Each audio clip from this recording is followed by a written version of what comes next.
So we will start with a short presentation of the two European projects that are organizing this webinar, the ConnectEO project and the Space2Waves project, that are both funded through the same program, the COSME Go International program.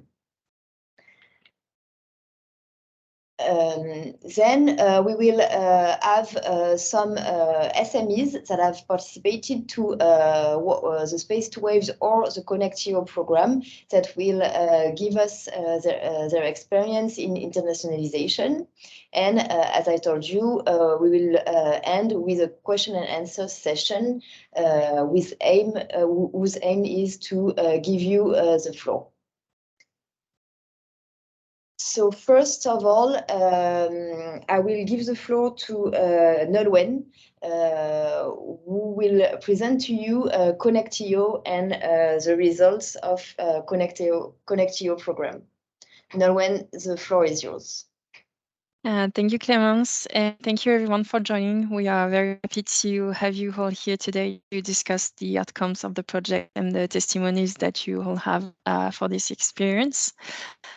So for those of you who don't know me, I'm Nolwenn. I'm a European project officer at Première Bretagne Atlantique, and I'm part of the consortium of ConnectEO.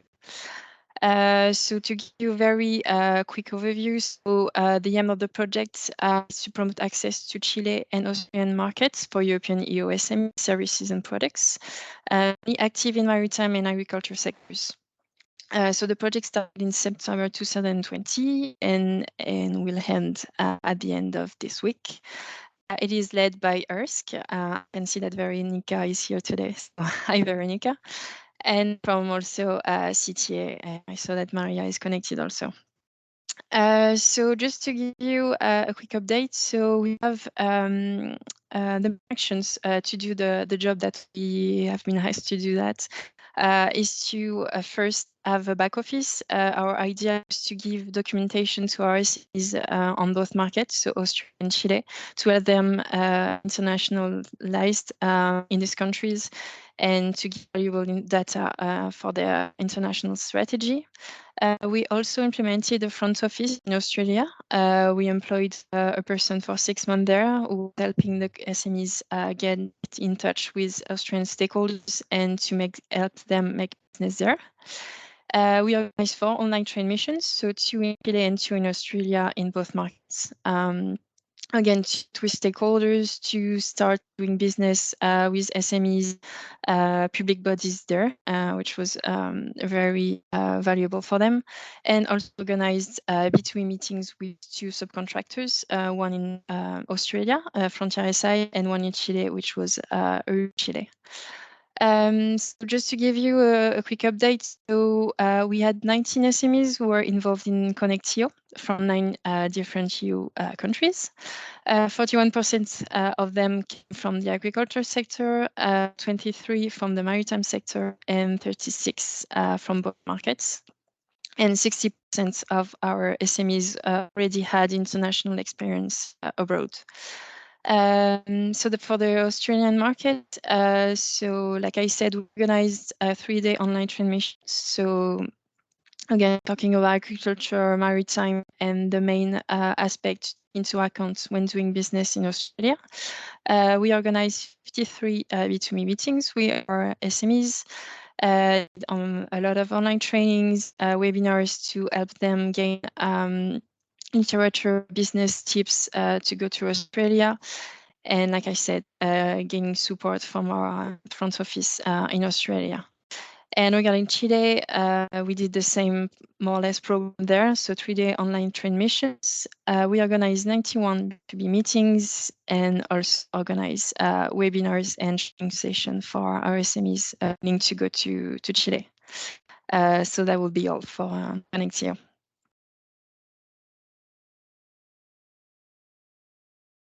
Thank you, Nolwenn. So we will then describe a little bit the second project, Space2Waves. So my name is Clémence Lecorf. I'm here with my colleague Chloé Bourillon and Fanny Moutin, and we are representing Polmer Méditerranée, which was the coordinator of the Space2Wave projects. So along with 5 other skilled clusters, European clusters that work in the field of maritime or aerospatial technologies, we have implementing an internationalization program whose aim was to promote access to international markets to 30 European SMEs that are involved in the development or provision of Earth observation products and services in support of blue growth domain. This program was fought in 4 steps. After the selection of the 30 SMEs, we have organized some tailored workshops, online workshops, that were a little bit of preparation for the SMEs before going abroad. These workshops were on different subjects, either a country workshop or more general subject on internationalization and how to ensure success when going abroad. We also offered to our 30 SMEs some individual consulting with with our consultants that we have selected in order for them to have individual conversation and follow-up with some professionals that are really that were able to support them towards internationalization. The third step was the organization of the 4 business missions in our 4 target countries. So we had 4 target countries, which are Australia, Canada, South Africa, and United Arab Emirates. These target countries have been selected because there are countries in which we have lots of opportunities if you work in Earth observation technologies applied to blue growth. And because of the situation, we have decided to do these business missions in an hybrid mode. So we have first online meetings, B2B meetings, and then for 3 of the 4 target countries, we organized physical missions in the 3 countries, in Australia, in Canada, and in South Africa, and in the United Arab Emirates. Unfortunately, it was not possible to do physical mission in South Africa because of the COVID situation. These 4 business missions were quite successful, as we have more than 230 B2B meetings that were organized and implemented, and we have already a few results of this mission, since some of the SMEs that participated into the missions are already in discussions with some stakeholders in the target countries. And the last phase is the monitoring phase, whose aim is to evaluate the impact of the program on the SMEs internationalization process, and also to make sure that the SMEs will be able to capitalize on the first collaboration they initiate during the mission, and give them the support they need to continue their internationalization in the target country, but also if needed in other country. This monitoring phase is also a step in which we have reflect on the sustainability of the Space2Wave community, because through the organization of this program, we have involved SMEs, European SMEs, but also SMEs in our target countries. We also have involved other organizations that are in Europe, but also in Europe through our webinars, but also in our target countries through the missions. And what we want to do is to try to continue to this community and to give the chance to the community to cooperate and to go further in the internationalization. So we have think about the next steps for the Space2Waves community. So that's all for Space2Waves. Now we will start with presentations of the SME. So each SME will have 10 minutes to present its experience in our target country and to share their tips on internationalization. We will start with Geomatis. And then continue with SatSense. The third SME is IC, then LS Engineering. The fifth SME is Orbital EOS.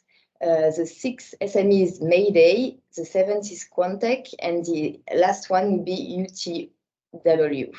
So please make sure that you take the 10 minutes to present your experience and not more. So we will all have the chance to then discuss after your presentation. Jessica, for the first presentation, the floor is yours. Thank you. Hi, everyone, and thank you for this opportunity. So I'm going to present Geomatis. My name is Jessie Abate, and Geomatis is a small French, I'm just going to read it, geospatial intelligence company that offers a complete IT infrastructure to leverage big data from satellites, sensors, moving features, and other geocoded databases. We provide tools and know-how to apply the most cutting-edge terrestrial, marine, and space geospatial data to needs across research, industry, government, and defense. We have specific expertise in marine applications, which was our motivation for this involvement in Space2Waves. Also, we have some commercialization projects that we are just now starting. We have 18 to 20 people that work for the company. It's been about 15 years, 18 years now, I guess. And so we're looking to grow and to move outside. So we wanted to learn about exporting for growth. And we also wanted an introduction into African Earth observation markets. What we gained from Space2Wave was general advice on exporting into international markets from the EU specifically, specific information necessary for exporting to South Africa and other African EO markets, new partners and potential clients in the South African blue economy. So that includes potentially new partners within the EU, so amongst other companies and actors that were involved in the program, as well as, of course, those in South Africa, and actually some that have already expanded out of South Africa. We also gained exposure and connection with, I guess I already said that, with the EU's blue economy sector. So next slide, please. So as far as general resources for export, so Space2Waves provided us with invaluable advice on exporting internationally from the EU. So that included things like the importance of understanding cultural differences and how that really relates to the strategy that you have to use. For instance, making sure that you actually have people on the ground and you have an entity that's acting and employing. For instance, in South Africa, there's a very strong culture of there are requirements that a certain amount of people come from various backgrounds within South Africa. And so those kinds of things are, things we wouldn't have known, or, would have taken us a while to figure out, and really do affect how we plan for our movement abroad. We also, of course, were exposed to legal options for setting up an overseas entity, as well as organizations that assist SMEs in getting started abroad. And those include things like creating the entity for you abroad, or acting as a connector for the local economy, people who are already involved in the local blue economy and could see connections. We also gained a breadth of blue economy and a breadth of information on information on the breadth of the blue economy and EO markets, specifically for Africa. So understanding where there are and where there aren't opportunities because of again, cultural differences and legal differences, the way things are tracked and those kinds of things. And so that was really important. We also gained, of course, contacts and feedback to help with our specific plans for export and growth. And so that, one-on-one discussions with the entity that was helping us during the program, and also other contacts that we made through the program. So that was really helpful. Next slide, please. So we discovered South Africa's really vibrant EO blue economy sector. And sectors, actually. There are many things that we didn't know about, including there's an entire market for, especially in South Africa, for actually tracking plastics, for instance, and making sure that large companies are held accountable, and those kinds of things that we definitely would not have known about. And of course, all of the other companies that were involved that came, to be part of it, companies and entities such as the South African International Maritime Institute, which really puts together the academic side and the sort of commercialization of solutions that the academic side works on. We actually had a very, very nice discussions and have a sort of tentative future planned out with the Ocean Plastic Technologies, which is a small company that helps to build the value chain of recycled plastics, and that come from the oceans or would end up in the oceans, and that's something that we're looking at, and actually not just within South Africa, but they have their sights set already abroad, and so do we, and so that's something that we're really excited about. There have also been a number of other companies and entities that we connected with that are interested in what our current offerings. So you see the little constellation there of our products, which is the examined Examind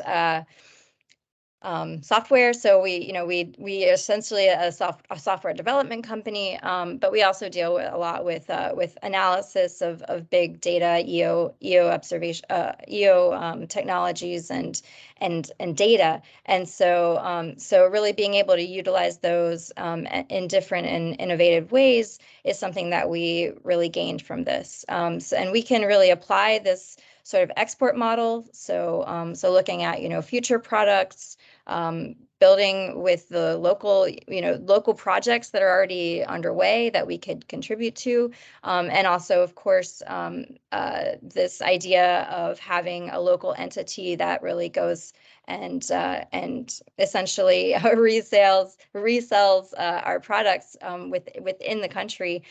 Those kinds of models are things that we can really apply wherever in the world we're looking to expand. So that's really all I wanted to say, and thank you very much for the opportunity. Thank you, Jessica. Please keep your questions for the question and answer session at the end. So now we will listen to Pranav Pazari, who will give us its testimony regarding its internationalization in the United Arab Emirates. Pranav, the floor is yours. Thank you. I represent SatSense Solutions Limited. We're a small UK-based startup company, and we use satellite Earth observation to develop business and governance solutions, specifically addressing the challenges of climate change and sustainable development. Next slide, please. So we were very fortunate to have a physical mission to UAE, despite the difficulties that COVID presented. And this mission was held concurrently with Water Week at the Expo 2020 Dubai. So this was a really fortunate and really great opportunity to better understand Dubai, being able to visit along with such a big conference, such a big exhibition, such as the Expo 2020. So part of the mission, we also had an industry visit to the Strata factory in Abu Dhabi. We had a visit with the Sharjah Technology Park, where we understood the concepts of setting up business under the free zone, and what the different options for incorporating business in the UAE were. So we had an excellent seminar on the space sector and opportunities in the Middle East and the GCC countries, the Gulf Cooperative countries. This was done by AzureX, so this was really helpful and informative. Then we had a half a dozen in-person B2B meetings. This was organized by DeFrancia Advisors. So we were very fortunate to have these meetings because I believe early on, EDALE mentioned that they may not be able to set up B2B meetings. So this was a really good opportunity. And I would like to thank DTA and Space2Waves for organizing such a great mission. Next slide, please. So the key takeaways for us were to focus on one or two key solutions. So during the consultation phase, we decided to focus on coastal eutrophication. So this was a nice decision for us, so that we could kind of focus on one solution, focus on target customers, target sector as well. So we decided to pursue the private sector because working with government agencies in any new country, any new market could be tough. So we decided to choose the private sector and specifically target environmental consulting companies. Participating in a physical mission, it also helps us to understand nuances of the local market. So in the case of UAE, desalination was a very important factor, and it plays a very important role in the economy. So this was a key learning for us, and it allowed us to kind of cater our solutions, our services, keeping this in mind. One of the key takeaways for us was that there is no substitute for a physical mission or an in-person visit to the country. There's so much to learn and understand, and without this physical mission, it could be quite tough for us. So we have a much better understanding of the efforts and steps that are now required to successfully enter a new market. And we take away with us a confidence to revisit the UAE, attend conferences and workshops, and network with potential customers in the future. So thank you again for this opportunity.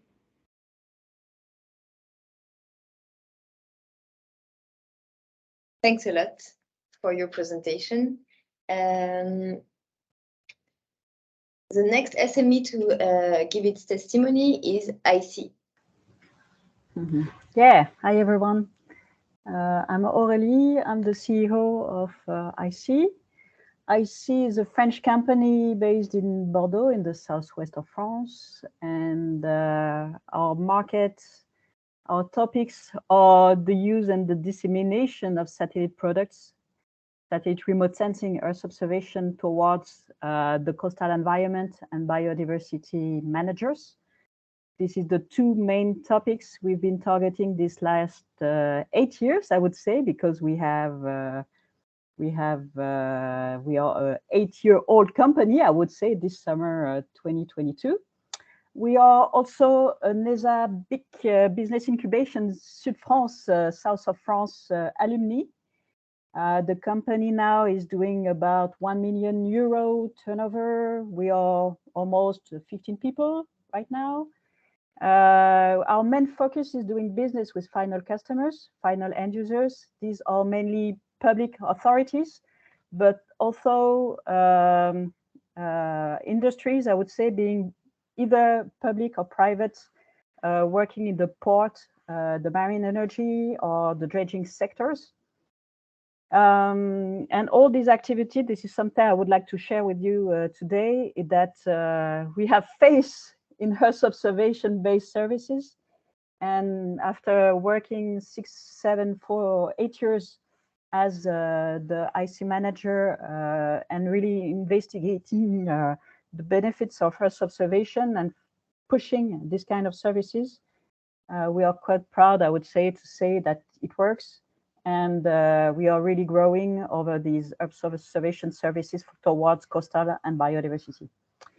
We are also a service provider for the European Space Agency since a couple of years.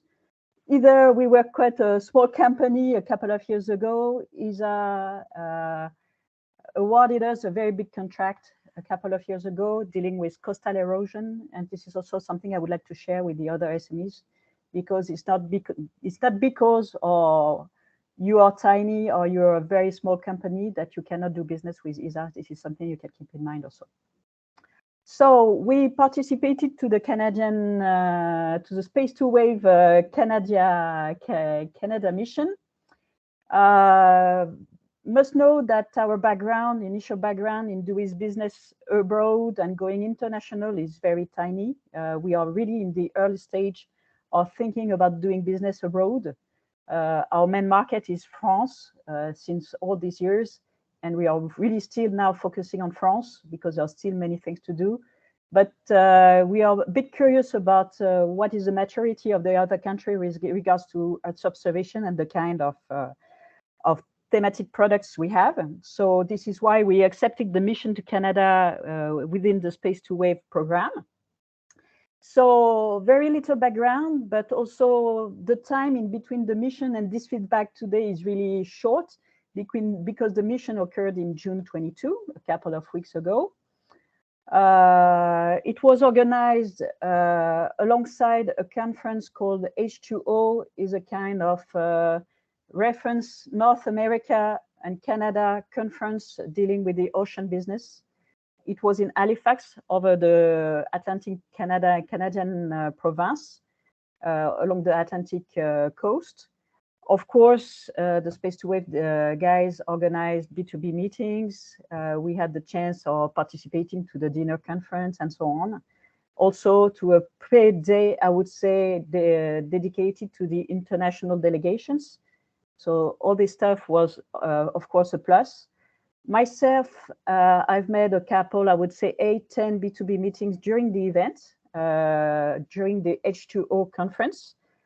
You may know, or you may not know, but when Space2Wave proposed to go to the Canada alongside this H2O Ocean Business Conference, I was not that much really happy with that, because today IC is doing some business over the coastal areas, but is doing much business with regards to biodiversity. This is all the stuff about vegetation, habitat mapping, nature in the city, and all the way we can help support environmental managers doing their ecological transitions through biodiversity. Whatever, I have a very good feedback from this H2O conference, because there I met some business partners, both for the coastal issues and for the biodiversity issues. At this conference, there was not much really final end user potential customers for IC, but what was really nice is that I profited of this mission to Canada to stay some couple of days, of course, in other provinces, like in Quebec, where we had prior B2B meetings during the springtime. So, and one of them was very positive, and I would say that we will see the follow-up actions, but this is my overall feeling that people in Canada are really friendly and very open to collaborate. This is my main feeling about Canada. I guess, yes, we can move to the next slide, please. So, yeah. So if I can sum up in some points what I think about the pros and cons going to Canada, from my point of view, right now, a couple of weeks, a couple of months after the mission, I would say that with regards to the environmental policies, Canada is quite a very mature market, both, I would say, for the oceanic, the coastal issues, but more generally about the environmental issues. To my mind, this is my own feeling that the Canadian market is maybe smaller than what I know quite well in France. Even if this is the largest country of Northern America, the population is only 36 million people. There are very few major cities over Canada, Toronto, Montreal, Vancouver, of course, but very few compared to other European markets. There are very few ports, and this is the kind also of customer we are targeting. But to counterbalance all of that, there are really strong environmental policies in Canada, both over the maritime and the coastal domain, and both for biodiversity, natural resources management, and conservation. And all of these are really, really, really good points for IC and for our business with regards to the maturity and awareness of the country, the administrations about doing better and going really accelerate, going more rapidly about our ecological transition. So these are really, really good points for Canada. Of course, I would say, of course, but not of course, there are really great concern. They have really exceptional natural resources. This is the first, I guess, watershed of North America, Canada. They have amazing parks, and they have a really incentive policy in protecting the marine protected areas. This is growing very rapidly. The federal government wants to protect much more coastal areas under this label, I would say. And there is really strong concern about climate change and biodiversity, wetlands conservation and restoration. So very, very favorable to our activities. And of course, blue economy, blue growth is growing. Also, many aquaculture, shell farming, offshore projects over, for instance, the Atlantic coastal province. Yeah.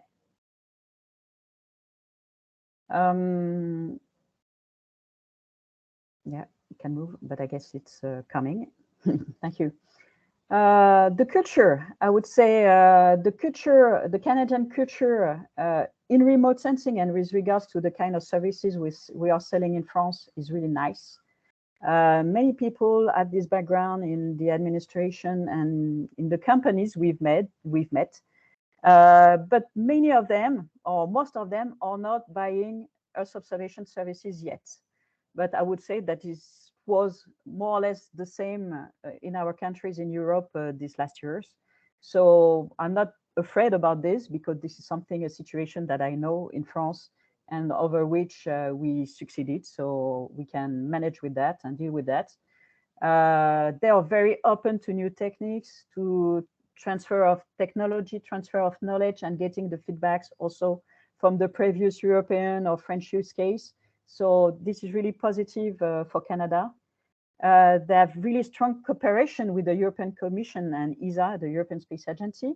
Canada is a contributing country to Copernicus, so this is also very positive in doing links, answering to ESA tenders, for instance, in between the two countries, France and Canada, for instance. But what I'm seeing is that the space business ecosystem and incubators seems to be really early stage. It seems to be really less developed than it is in France or in Europe. So this is really starting, and it's starting, but the Canadian governments and the embassy and so on, they are trying to be in the will, I would say, of the European country and Europe. So it may maybe go a bit faster in the coming years. Yeah, we can move forward, and I guess this is my last slide. Yes. So I would say, as a conclusion, what is of interest is also there's some very strong cooperation in between administrations and the academics in Canada.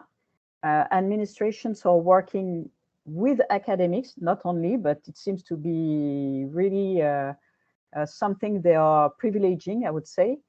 Some of them, the academics, seems to have a kind of multi-casquette, multiple role. They have an academic chair. They can be scientists, but they can be also SME owner. So I would say it's more maybe hybrid than the kind of landscape, business landscape that we know in some of our countries in Europe. But even if the administrations are working with the academics, what they told me is that they are really lacking of reliable business partners offering this kind of Earth observation innovative services.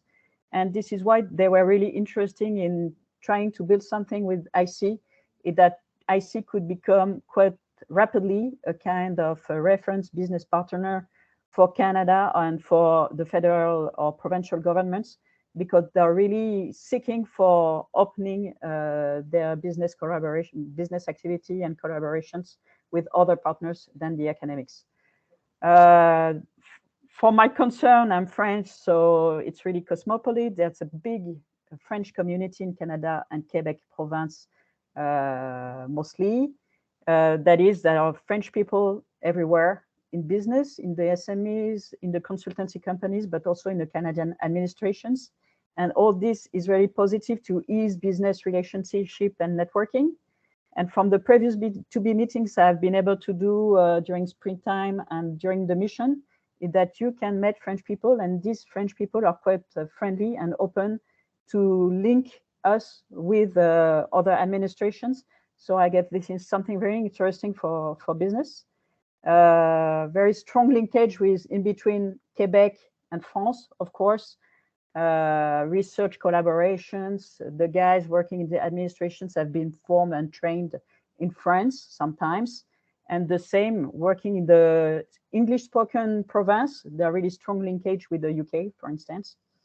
And from what we are thinking doing IC right now in Canada, I would say that doing business, well, this is a kind of general rule, but it's well foreseen if you are thinking about building and settling in Canada and settled and built a new subsidiary in Canada. But from what I benefited from the Space2Wave missions is that I was not knowing nothing about going abroad and going Canada. And I feel that the level of maturity and awareness about the environmental stuff, policies and Earth observation is really strong and really high. That is, Canada seems to be really a good target for our companies dealing with Earth observation from what I've seen this last month. I guess I've been a bit long. I'm thanking Prana, that was really short. And if you need some more information, I could, of course, we can discuss and exchange by email. I would be glad to do it. Thanks a lot. So next testimony will be from LS Engenharia from Portugal. Claudio.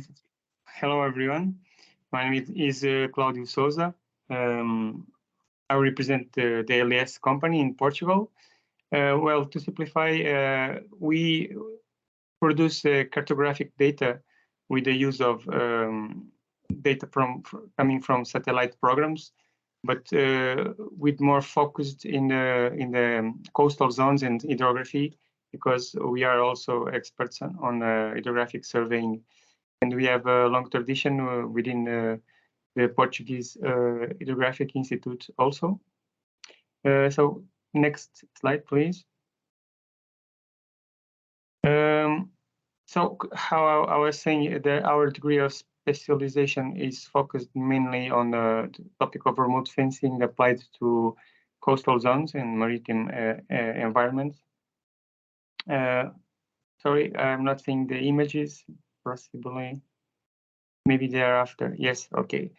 So we used several commercial programs of Earth observation along with the open programs like the NASA and the European Space Agency Copernicus.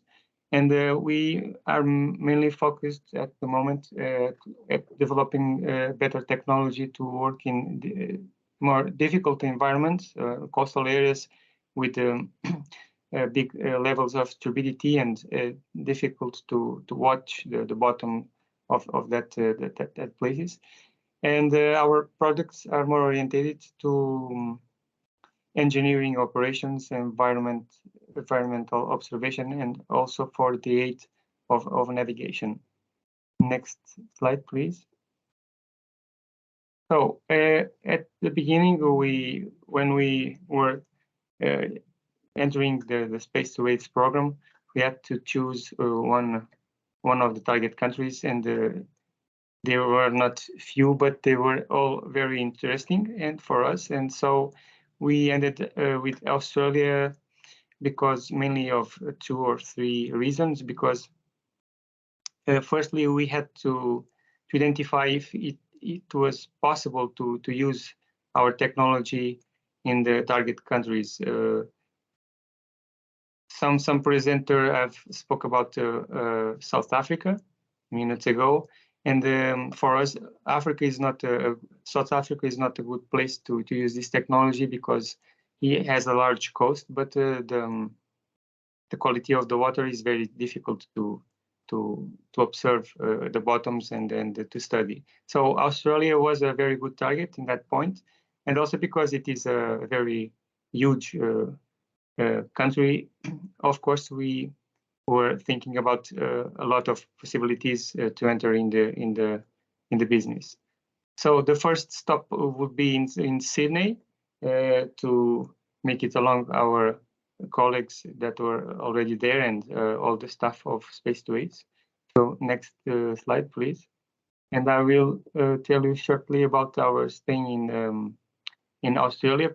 We stopped also in Brisbane, and then we ended our mission in Melbourne. So we did not stay for the 3 or 5 or 4 days. We stayed for a longer time, a longer period, about 12 days. Next, please. So we started in the first place to meet with everybody and all the reception we had there. I'm grateful to Ms. Fanny Malton and Emmanuel Busy for the good support they gave us. So we visited firstly the Australian government, Austrade, and other government institutions, along with the Cicada Innovations, a center for small companies. And I would like to say something about the funding opportunities for the Earth observation related activities. Is one of the points to speak about. Australia for European countries is not the better place to have funding opportunities, because it's normal. They are a totally distant country, and they tend to support in the first place the national companies, and the grants and the loans they have are dedicated to national companies, not foreign companies. So it's not impossible to have funding opportunities in Australia, but they are more oriented to national companies. And then we identified a lot of sectors to apply our technology, and among them it were the energy companies, the environment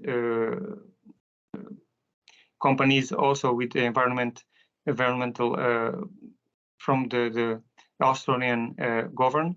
They have already a big effort in the space program, because they have their own space agency. So Australia is going with some speed in this. They are very involved with the space and the space observation. Next slide, please. Okay, after our first stop to have a reception for common for all the companies, we moved then alone to Brisbane to visit some companies and some government institutions that we have contacted earlier. Next, please. And then we had the opportunity to visit the town also, and to have an appointment with five institutions among private companies and in Queensland government and Victoria State also. I recommend to the other future visitors to have a good degree in English. It's important, and but of course the cultural aspects are very different from Europe, but not so different like Africa or Asian countries. So it is a very we have a very good reception. It's very easy to stay in Australia and to talk and communicate with people. Everything is very good. I don't think I have much more tips to recommend to anyone, but we can move to the next slide. I think we are approaching the end. Okay, at the end of our staying in Australia, I can say that among the visits of 3 of the biggest Australian urban centers, we managed to make direct contact with the 6 government institutions. I can say they are very receptive to use our technology to work with European companies, to work with abroad companies, whatever. They are not closed to the national commerce. They are very open to the international companies. We also had the opportunity to contact directly with 8 private companies. It was not possible to meet them all during our staying because some companies were in the west side of Australia. It's a huge country. But we, at the end, I can say we are very satisfied with all the programs since the beginning, since 2021, where we participated in all the webinars and sessions that made possible to us to understand better what was like to work or to deal with companies and among a lot of sectors in Australia. And so in the end, we have 6 contacts firmed in Australia, and we have along now at the moment we have 3 works in progress among the one private company and 2 government institutions. So it is a very positive for us. I think it's the next slide is the end, and I have to say goodbye to you and thank you very much for the opportunity to participate on this. Thank you. Thanks a lot, Claudio. Now we will hear the experience of Orbital EOS. Hello, good afternoon, everyone. Thanks for having me. My name is Juan Peña, and I am the CEO of Orbital EOS. So EOS stands for Earth Observation Solutions. And we are a company specialized in EO solutions for the maritime sector. So the background is of the company is that the founders, we work for the Spanish Coast Guard, the long name is Spanish Maritime Safety Authority. And we have a lot of, let's say, operational experience in the field, and we wanted to fly higher in a sense and use satellites in order to address issues in the maritime domain. Currently, we have a mature product in the market that aims at providing information about oil spills at sea. And it is a digital platform that uses satellite imagery and artificial intelligence for oil companies, maritime authorities, ports, and sometimes insurance companies. We can go to the next slide, please. So talking a little bit about the problem, if you're not familiar with it, for many people, this is a kind of invisible problem. but it's quite challenging because a very recent study published in June this year says that humans are responsible for about 90% of the world's oil slicks. So in the past, we thought that about half of the pollution of the oil spills that can be found at sea were generated by natural reservoirs of oil, so seabed oil seeps. But currently that's not really true. And this paper that used satellite imagery to monitor the global oceans for a very long time demonstrated that 90% of that comes from human operations, human activities. We can go to the next slide.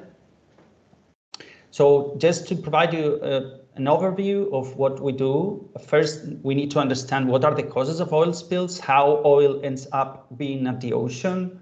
The most, let's say, famous is accidental pollution. There's a big accident in an oil rig or in a ship, but that's not really the most relevant if we treat this statistically. Accidents happens very, very rarely.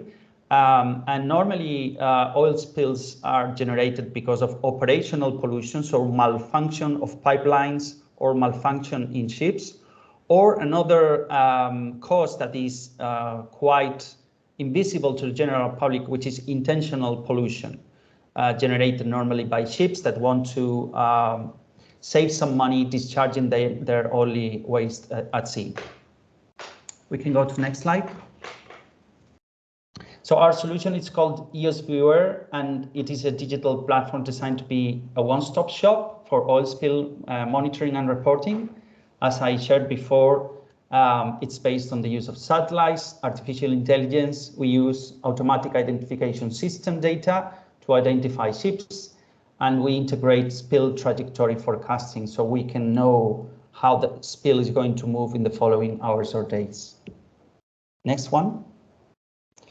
So the kind of services that we provide and we showcased here in our mission to the Australian market, our virtual mission to the Australian market are these.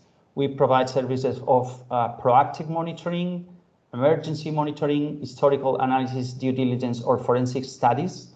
So the proactive monitoring is when an institution, organization, a company wants to have data, wants to have information recurrently all the time. I want to know what is happening in my area of interest. Emergency monitoring, there is an accident, please use your capabilities to help me as fast as possible so we minimize the impact. Then historical analysis, due diligence, normally we provide services to understand the past, to understand was there any pollution here in the past? So we use archive satellite data for this. And then forensic studies, we use, again, archive satellite data to reconstruct what happened in a specific incident. For this, of course, we use other data as well, but we use all this information to support in claims and in court. Next one, please. So we try to approach different stakeholders in the Australian market due to the short period of time that we had to try this and taking into account that normally these are quite big institutions and there were summer holidays. We just managed to contact with 2 of them. But anyway, these are very interesting target clients for us. So we're very proud that this happened. First one is the Australian Maritime Safety Authority, which is the similar institution that I had the honor to work for here in Spain, that is in charge of safety and security at sea. And then we had the chance to have a first early stage conversation with Pilbara Ports Authority, which has the mandate to control water quality and marine pollution in their ports. So the need of Australian Maritime Safety Authority, AMSA, is to monitor a huge maritime area in a cost-efficient way and support in emergencies. In the case of Pilbara Ports, they wanted to detect ships that generate illicit discharge of oil, which is a violation of MARPOL, an international treaty. and also support in emergencies. We can go to the next slide.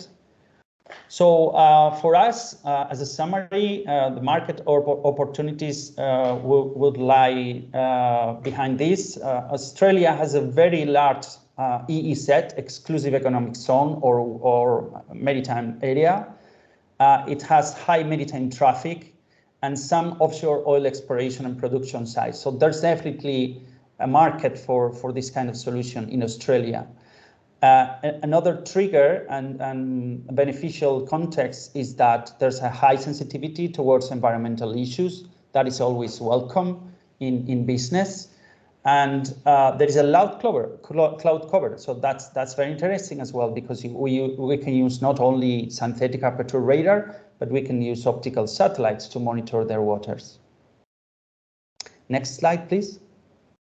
And from our experience and from our conversations with these stakeholders, the challenges are that normally our target clients in Australia would be large organizations, big ports, or safety authorities, maritime safety authorities, that are not really used to work with startups. That is not, of course, happening only in Australia. That is happening in Europe as well. But definitely that is a challenge that we all have. Because of this, the qualification process can take months until you reach a certain point when the client trusts you and trusts your technology and trusts that you can provide a professional service. Meaning that you are a young company doesn't mean that you are not a professional company. But that's difficult to change in the current mindset. And also, of course, public entities use tenders in order to procure services, which is not really a good fit for startups. We all know this. And I think it would be beneficial for all of us if this message is spread, so the institutions that need a solution that a startup can provide can change their procurement process, so it's easier for us to do business with them. Next one, please. And I think that's all from my side. Thank you very much for inviting me, and good luck. Thanks a lot, Ran. Now we will hear from Daniel from Mayday. Yes, hi everyone. Thanks a lot for organizing this and also sharing all these interesting insights. So yeah, I'm Daniel Shkaria. I'm the EVP and Chief of Growth at Mayday AI. Mayday AI is a provider of real-time risk and disaster intelligence. We are so based in Germany, but actually our origins are in the US. And we, from the beginning on, have had this international dimension in our DNA. Our developments have been supported by the ESA, the DLR, the US NOAA, and we have also partnership with some of the bigger industry leaders from A3 to Airbus and L3 Harris and so on. So what we do is we basically in practice provide intelligence on multiple disasters, which, you know, all the disasters that you can imagine.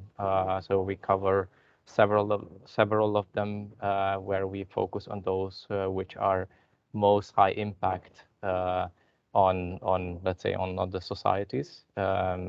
We cover all geographical regions of the world and focus on all phases of the disaster cycle. And we are basically doing that by really pooling, aggregating lots of data, airborne from GEOs, LEOs to ground-based sensors, even under from the bottom of the ocean. And we process that with AI. So we do this AI fusion, which then allows that these insights become available in basically real time or near real time. And all this is provided over an A3-based platform, which can be then which can bring in even additional data of customers and additional add-ons for different cases. Next slide, please. So having mentioned our profile, we have been participating in both trade missions for Chile and Australia. So I'll give a little bit of an overview on that. But as you know well, as it was said, they focus a little bit more on the agriculture and maritime domains. And in our case, of course, we have solutions which are directly relevant, like for the agriculture sector. We have a near real-time wildfire detection module, which is of huge interest, and a few other disasters from flooding, heat waves, and drought, and everything that you can imagine, as well as for maritime, with fusing in near real time all this data. At the same time, our let's say the target sector, the customers, the target groups are a little bit specific. So we went into the projects with a little bit of moderate expectations what it can do for us. We had like quite vivid exchanges and built on the support of the ConnectEO Secretariat. And here I would also like to use this opportunity to thank everyone involved from the ConnectEO side on all this, Veronica, Nolwenn, Sandra, and Brandon and everyone around. It was really an excellent support. We have seen you going lots of extra miles for us, and that was really a very positive experience. Same very good support from Euro Chile, a bit less from Pro Chile, I must say.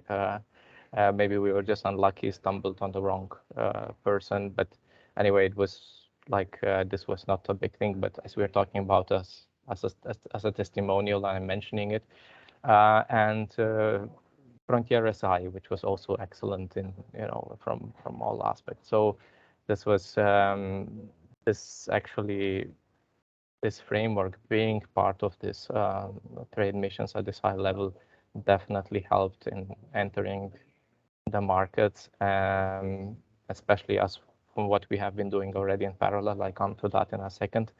And yeah, on top of all the workshops and matchmaking sessions and all the bilateral meetings that have been organized with the help of these entities, we also had possibility to attend some events and were positioned at some events at a very good level. I would like to mention, for example, Locate 22 in Australia, where we presented our solution, our platform, which caused lots of vibrations. We got lots of positive echoes.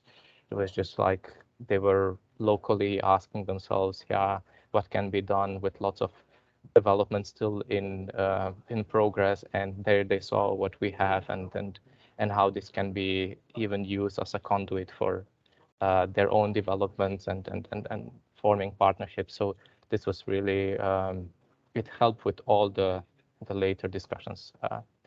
When entering, as I said, so we had moderate expectations, and but nevertheless, we have been basically progressing extremely fast on the contracting, which, however, I think has a lot to do also with how we approached it. And maybe with that, I would like to go to the next slide, please.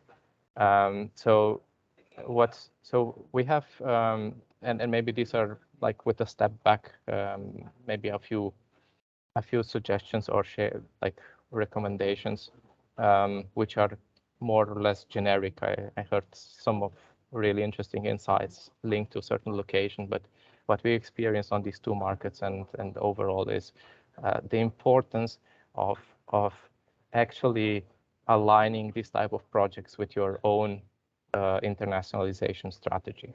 In our case, it was Australia and Chile were both very important markets. And before we went into this project, we have done a certain homework, I would say. It's something where I believe, especially for us as companies coming in this geospatial, to this geospatial market, which is in creation, in development, it's of high importance that we really know our niche well, that we know our cases well, that we basically know where to go and how to look for. And in this case for us, this was the projects were the project, the ConnectEO, was a perfect fit with what we have been developing in parallel, all the analysis that we have done, and I think that's really important, and to maximize it and accelerate everything that such a project does for you when it comes along the way. An aspect which is also important, we are all in technology, in the technology business. It's super fast, so speed is important. So going just somewhere to look around and see, hey, what the market can do for me, and start figuring it out. It's something which can actually drain on your resources, but we were very aggressive, for example, in this case, in terms of speed, and that's why I had the feeling like a lot has come out of this. Second aspect is the importance of local partnerships. Definitely, if you want to go for tenders, like colleagues mentioned before, of course, you need a legal entity. There's the language aspect linked to it. But of course, it's also an issue of networks, knowing how things run if you want to go fast. And in our specific case, I mean, I'm talking about us as an industry, a lot has to be done also by educating people and users, especially when you go into domains which are not so familiar with geo stuff so far. And having local interlocutors who can do this type of awareness raising and education is extremely important.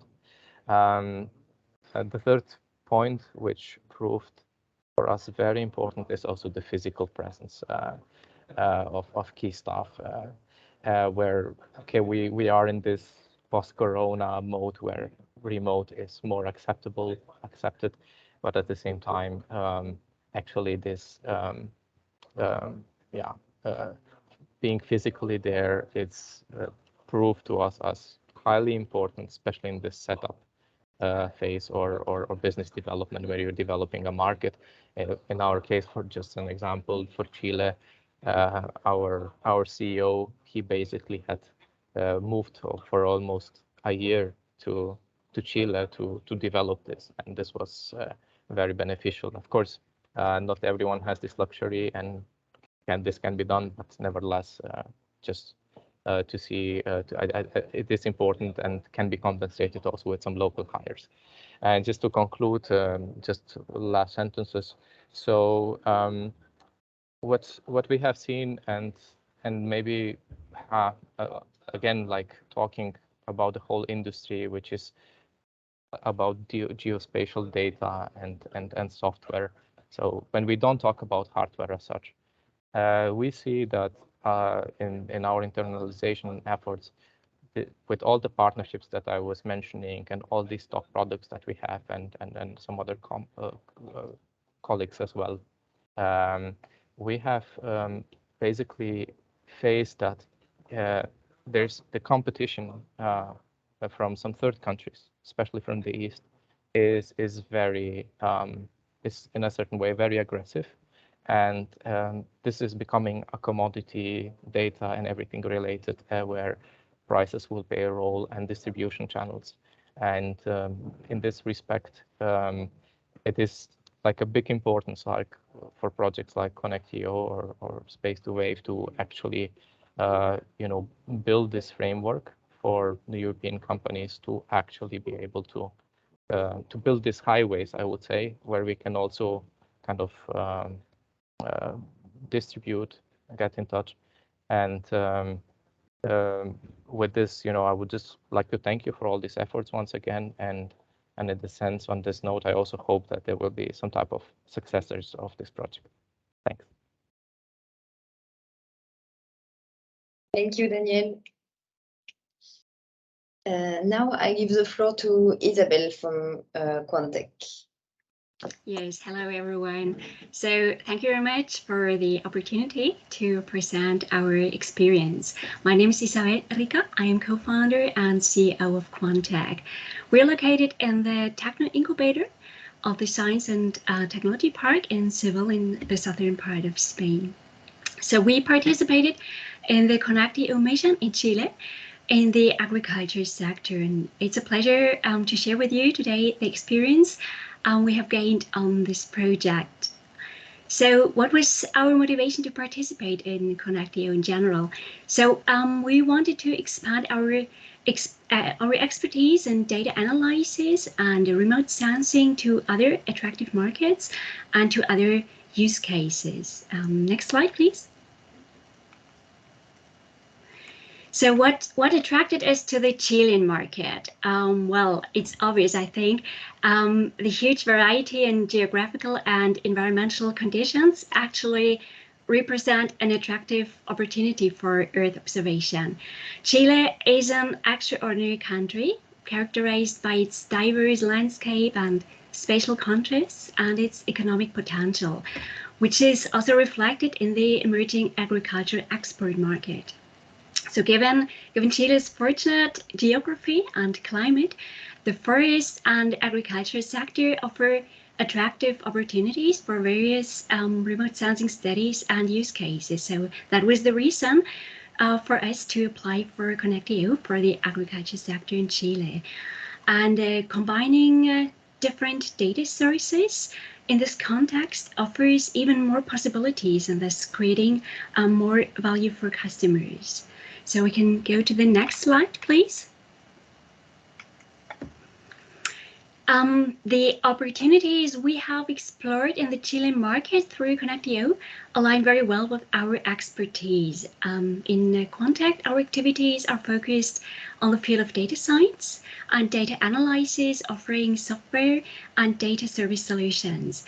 We develop applications for the acquisition and processing of satellite data in combination with IoT data to deliver relevant information and analysis to end users for decision making in various fields such as agriculture, forestry, the environmental sector, and the energy sector. But besides these sectors, we have the opportunity within the ConnectEO project to contribute also with our expertise regarding inspection of industrial infrastructure based on different data sources, so not only considering satellite data.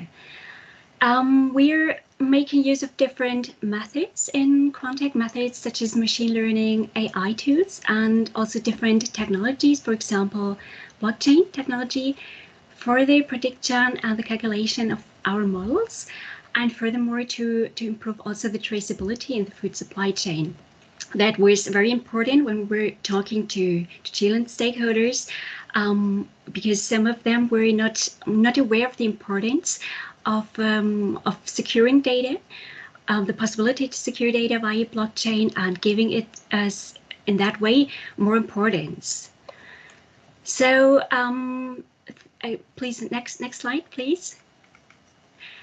Thanks to the events of ConnectEO, we also got to know various funding opportunities. I would like to explain you some of the opportunities, some pros, some contras. So the programs presented by ConnectEO are wide-ranging, both national and international. On the one hand, we explored, for instance, programs aiming cooperation between Spanish and Chilean companies funded by national side of both countries, like CDTI in Spain and Corfo in Chile. There was a very interesting program for us that we will indeed be looking for together with our collaborations that we have in Chile.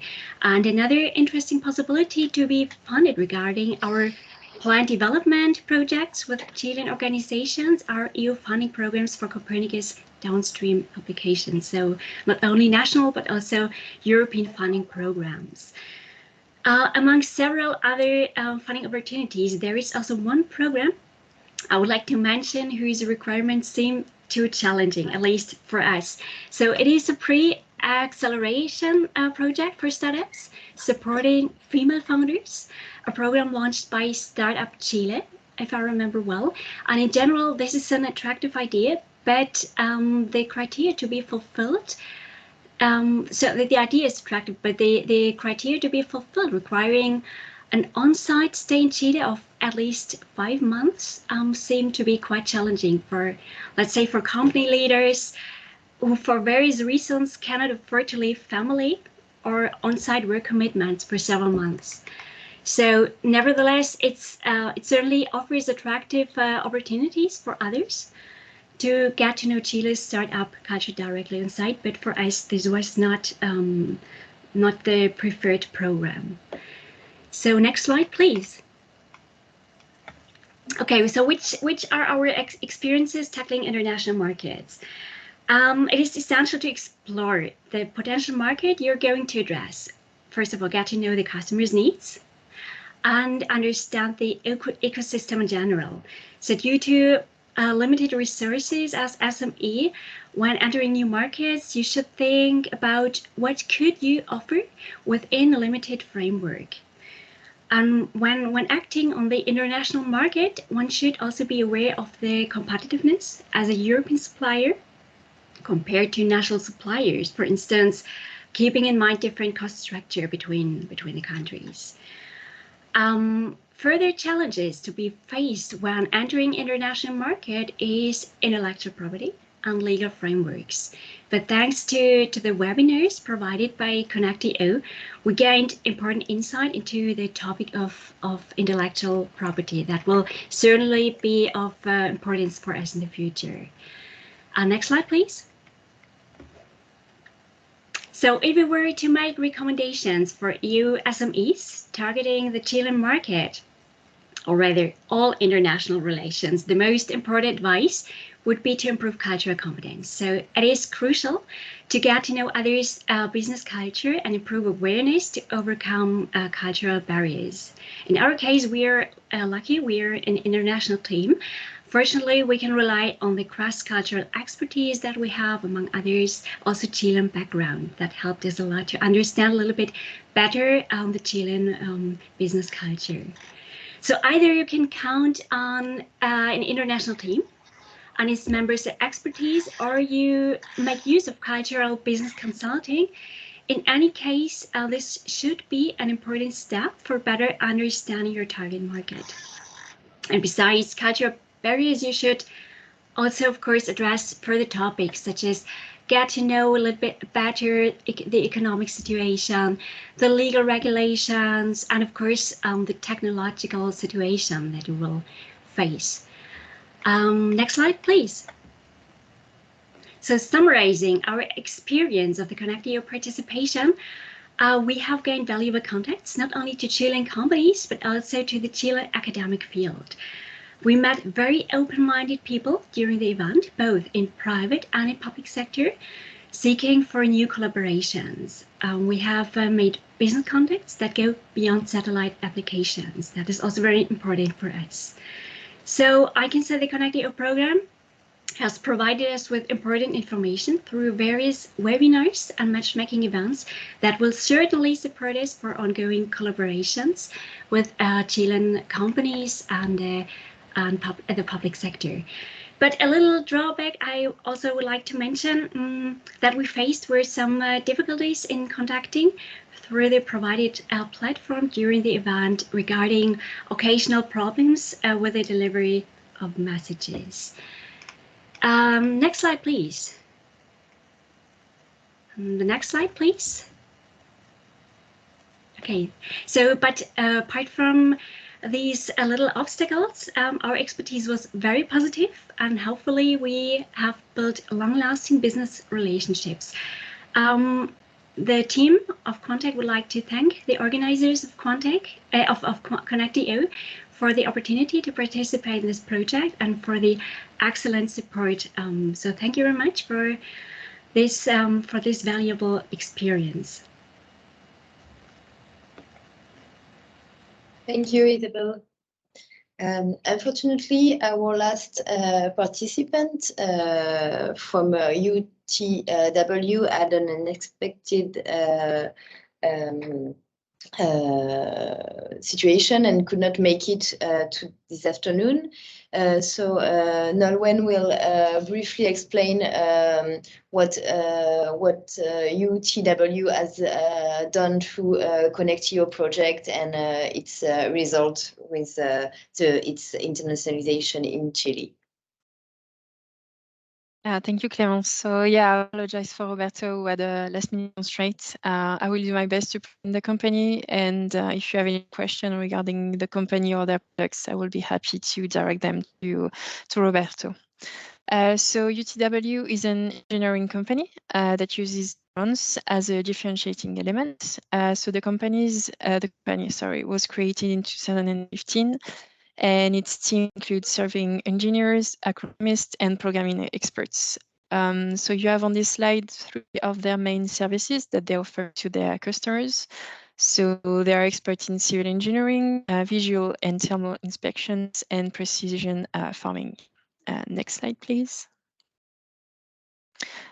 So here you have a picture of CropSense, which is one of the products that they offer to their clients. Next, please. So to give you a quick overview of the tool, so CropSense has 4 main actions and topics. The first one is dealing with water needs. So what they do to optimize irrigation recommendations for their client's crop 1 week in advance. They also have expertise in weather alerts. So they plan the field work from the client their weather forecasts. They also uses variable rate technology to optimize inputs such as seeds, fertilizers, and phytosanitary products, and to increase crop profitability. And they also deal with crop monitoring to know the health status of the crop during the season, and also prevent possible anomalies. And next slide, please. So what ConnectEO supported them this year? So I think it's a shame because Roberto will have nice things to say about the project, but I will try to give you a quick insight on that. So they got some contacts. They've been quite active in the Chilean sector, and they've been in one of the main person that they meet was Siren, which is close to the Ministry of Agriculture in Chile, which was quite interesting for them, and are keeping the conversation to see what can be done in Chile for them. So they got also R&D contacts. They've been in touch with the University of Chile to see what they can do with their team there. They got market research. ConnectEO was able to provide some business information and local information about the country to help them adapt their internationalization strategy. They've been also dealing with service outsourcing, expanding of their knowledge, like I said, regarding business, cultural aspects of the country, and got some insights on the Chilean market entries. Next slide, please. And Roberto and the team, of course, thanks the ConnectEO program, which helped them get access to international markets to then grow their business and help them reach strong interpersonal B2B meetings. And I think that's the last slide for UTW. Yeah. Thank you, Clémence. Thank you, Nolwenn. And thank you all for your testimonies. This was very interesting to understand how you feel now that the missions and the programs are ended, and what are the next steps for you. As we wanted to have some exchanges during this webinar, we have planned a quite long question and answer session. So you are very free to give your own testimony if you wish, or to ask some question either to the clusters that are represented today, thanks to the two European partnerships with Space2Waves and ConnectEO, but also to, of course, the SMEs that have share their experiences, but also to the consultant and experts that have supported you during the two programs that are also, some of them are also here today. And finally, to our project officer, Anna, who is also attending the webinar, and I wanted also to thank her for being here. So first of all, to open the question and answer session, I would like to give the floor to Yann Jadis, who is represented EOC International in Canada.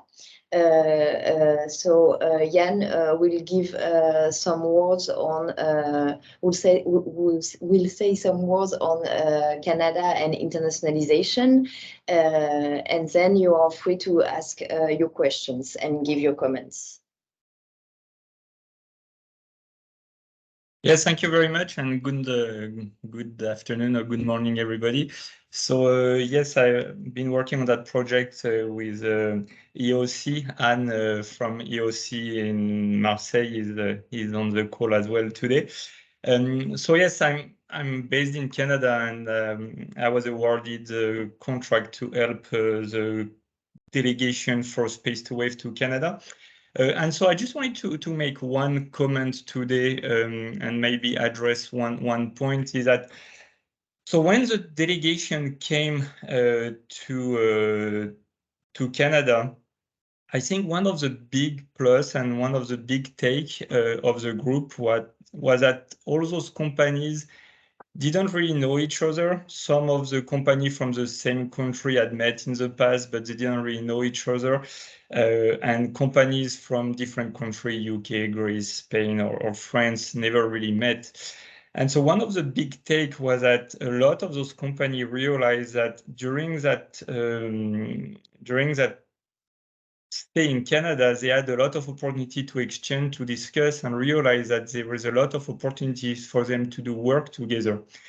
And so my point here is to say, well, those delegations that are being organized, beyond the direct benefit for each single company, there is also a very big benefit for the companies as a group to know better each other, to look at some project together on a collaborative point of view. And I think what could be very interesting is that the companies that participated to ConnectEO and Space2Waves, that are interested by the same market, that are in fields that are close to each other, with technologies that are close to each other, maybe to look at the opportunity to work together on those projects, on those zones. Maybe, and a couple of people made the comment. I think it was Aurélie from IC.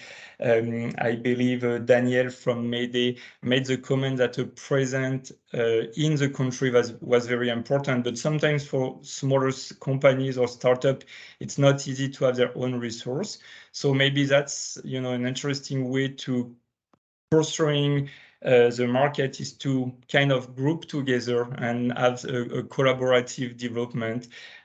So the format has to be defined, and we have some idea on that, obviously. But yeah, for those companies who have some services that complement each other, maybe it's a good way to keep developing on those different markets and still benefit from those different programs. So yeah, thank you very much. I just wanted to share that with you.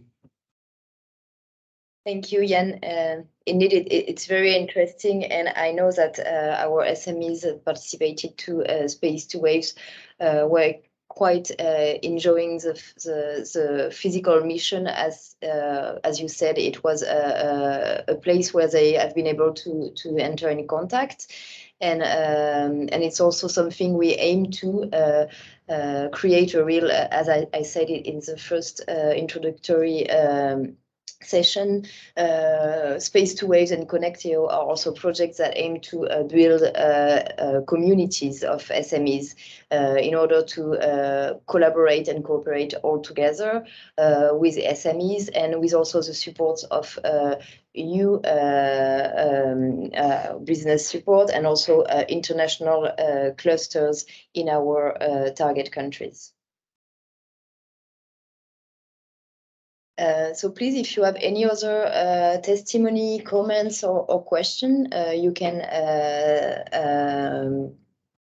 take the floor and feel free to share. The last 20 minutes are really a free space for sharing our experiences and feelings on internationalization.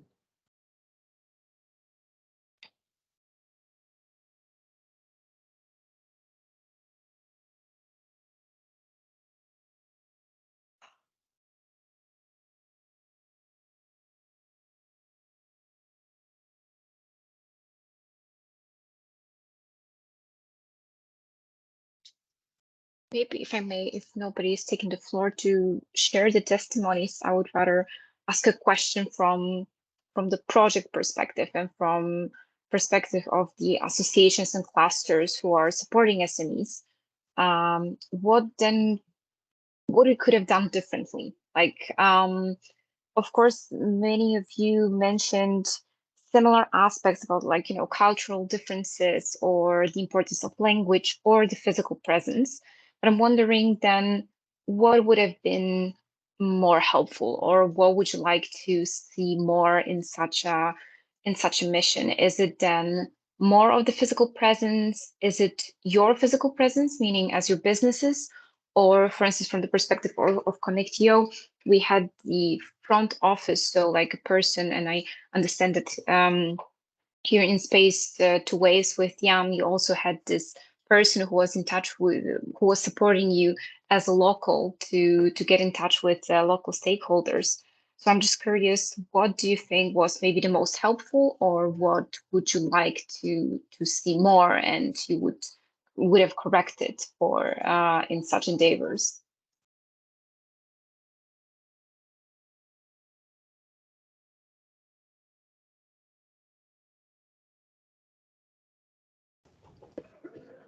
If no one else dares, I will maybe opine on that. It's well, I think there were lots of positive points already raised. At the same time, maybe there's one opportunity still which would be seized better, and that is to better leverage the PR aspect of everything in the recipient country, in the market. We are coming there like as a trade delegation of, let's say, very innovative, cutting-edge companies from Europe, and there is, let's say, having actually also being heard in the local media and specialized media and multipliers like some finance and business media, or some influencers, in whatever way, also through dedicated events. I think that could increase and maximize the efforts on all sides, for each company, for, let's say, the project and everyone involved in it, but also the funders as such. So maybe the times where classical support is needed in terms of knowing how to access a register or any IP stuff, maybe those times are a little bit have passed. Well, it's definitely important aspects, I don't want to say that, but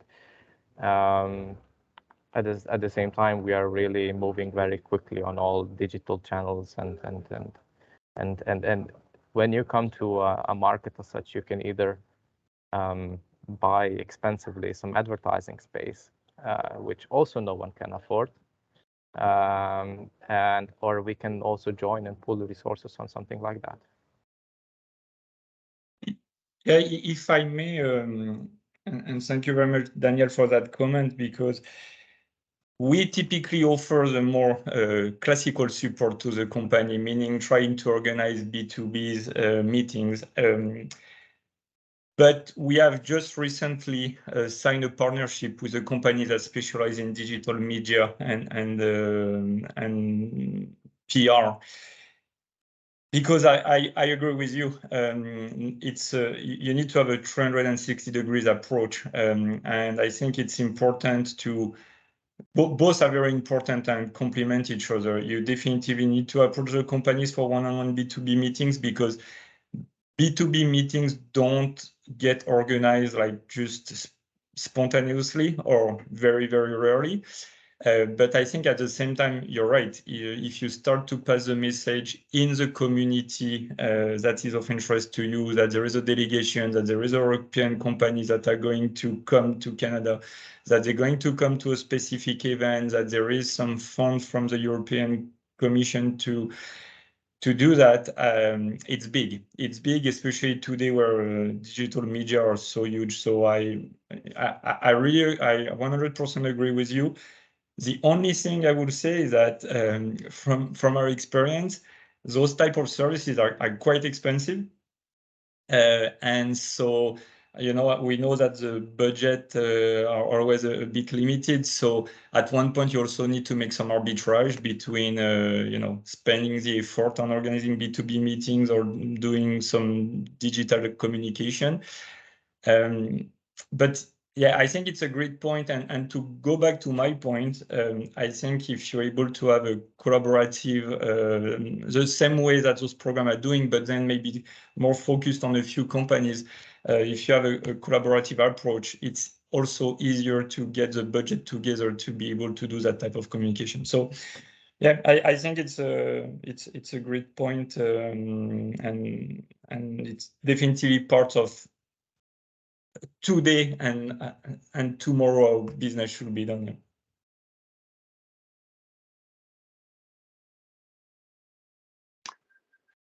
Hello, if I may. Is it possible to say a word? I'm Anne from EOC International, so I'm, you know, Jan's partner based in the south of France.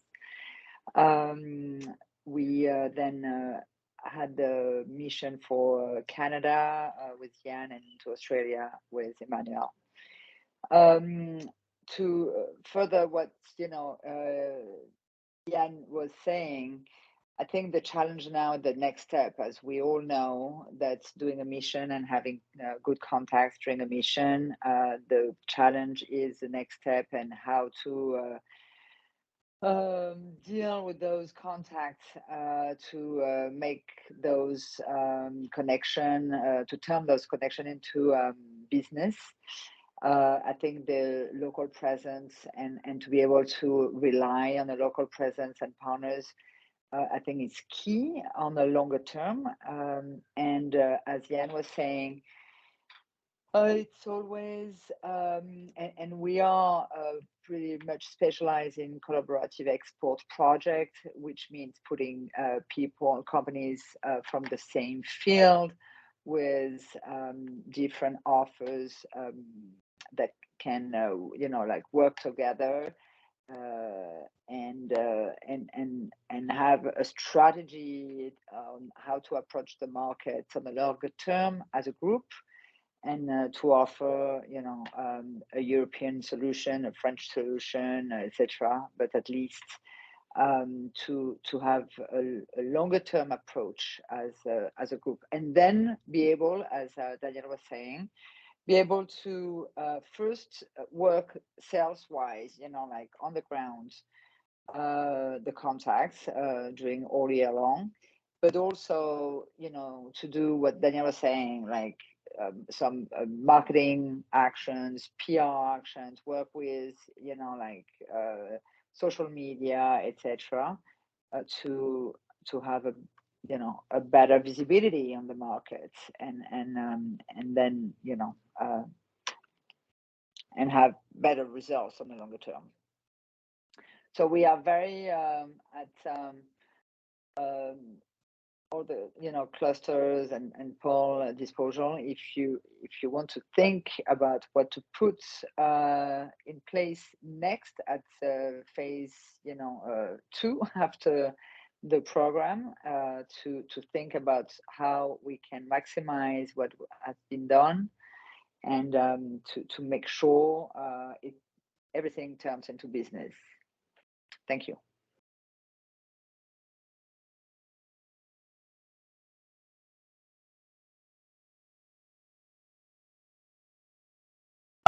And sorry, I don't want to take all the time, but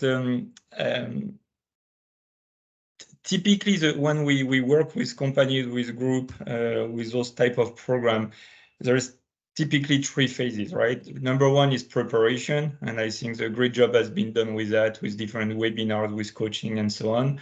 And then there is a second phase, which is B2B meetings. So you identify, qualify some different partners or prospect, and you organize B2B meetings.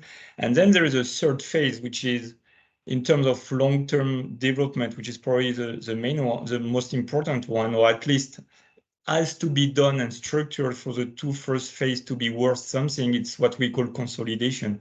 And that consolidation can be done in many ways. So it can be a collaborative approach. It can be incorporating a subsidiary in the country. It can be sending someone some resource, whatever it is. But that third phase consolidation has to be 100% part of your strategy to develop in a market. Just preparing and doing B2B meetings is not enough to have some long-term development in the country. So you need like that third phase of consolidation, and the third phase of consolidation, the strategy has to be pretty much tailor-made based on the opportunities that you've identified in the 2 first phase. But yeah, you need to look at consolidation next. I know that Aurélie from IC, she mentioned in a presentation, and we talked about it, that she will probably create a subsidiary in Canada to be able to answer to some RFP, or to at least show a local presence. And that's definitely key in being able to do business in Canada, at least for the market, I know.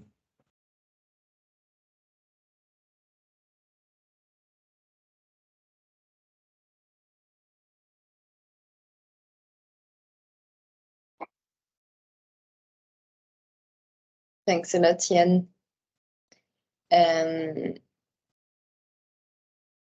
Any other remarks or anything to add?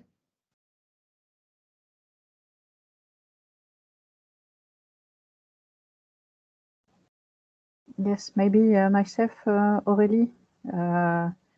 Yes, for sure, I do agree and confirm the purpose and of Yann.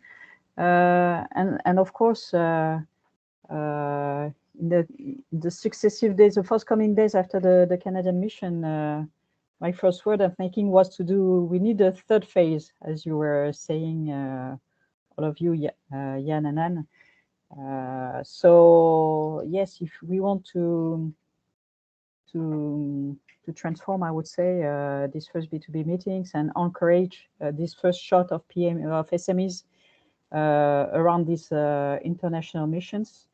The idea would have to have a kind of successive project, ConnectEO / Space2Waves, in which there could be a new pool of young startups and SMEs, together with a more mature group of the SMEs that have participated, or some of them that have participated to the 2 programs, in order to have this long-term, I would say, collaboration and support from you guys over these countries.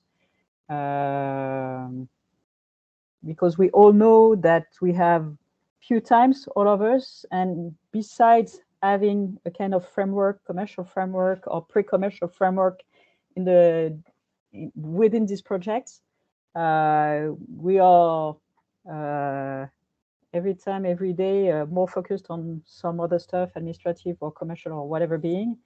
And this is really the programs, and the 2 programs, they have really opened the door and make us put effort and concentration over these countries.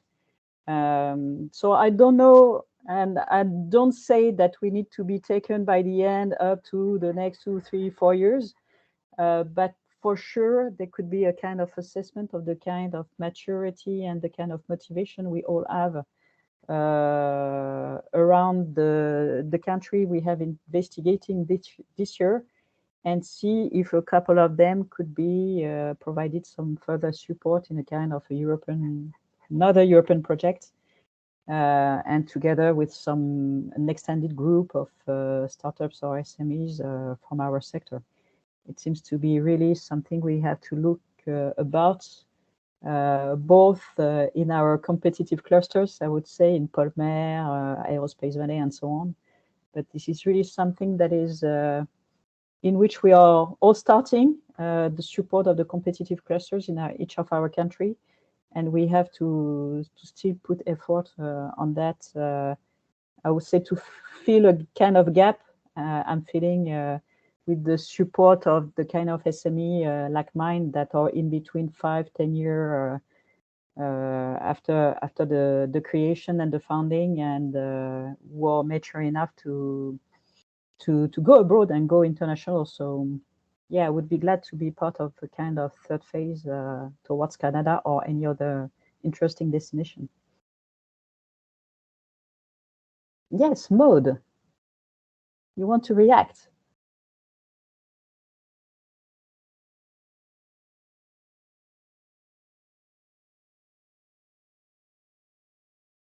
Maud, we don't hear you. We can't hear you, Maud. Always. Now you can hear me, I guess? Yes. Okay, so thanks. Yes, I was introducing myself. I'm Maud Paikambi from Aerospace Valley. We are a partner of the Space2Waves project, and I was thank you all for all your very inspiring testimonies this afternoon. Yes, I just wanted to answer the 3 last remarks.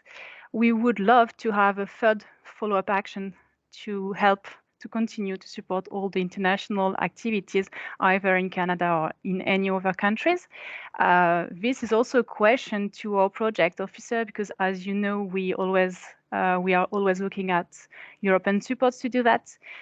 So far, we have not seen any kind of call for proposals in which we can reply to continue our activities. So that's a pity, but we'll still look at it, and we still hope to be able to do something. And hopefully it could be a follow-up action, meaning we don't have to start all over again, 2 new countries with new SMEs, but just go on with you guys and support you for further years. And I just wanted to say one last thing regarding the Space2Waves project. At least at first, we were planning to do the mission much before what we did actually, because of the COVID, we had to postpone all the actions. So it was planned to have I think it was 8-month or 6-month follow-up actions. I know it's not years, it's maybe not enough, but it was what we were able to do within the 24 months of the project. So it was planned, we had it in mind, but COVID situation did change everything, as you know. And just to say that we are very glad with Aerospace Valley to have today the big outcome of the project with this workshop, with this webinar at least, because as you know, it was a 5 years of work for all the clusters in Space2Waves. So we are very happy to see that we ended it with very good outcomes for all the European SMEs. And we thank you all for your trust, because it was a very long process. The first year was quite difficult, but we finally made it, and in all the 4 countries. So it was a really good project. Thank you all.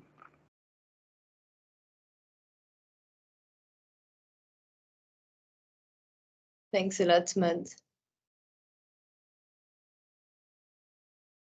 Anna, maybe you would be able to give us some clue on Maud's question regarding any funding opportunities for internationalization in the next program.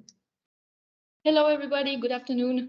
Thank you for this opportunity. It was very interesting to listen to you.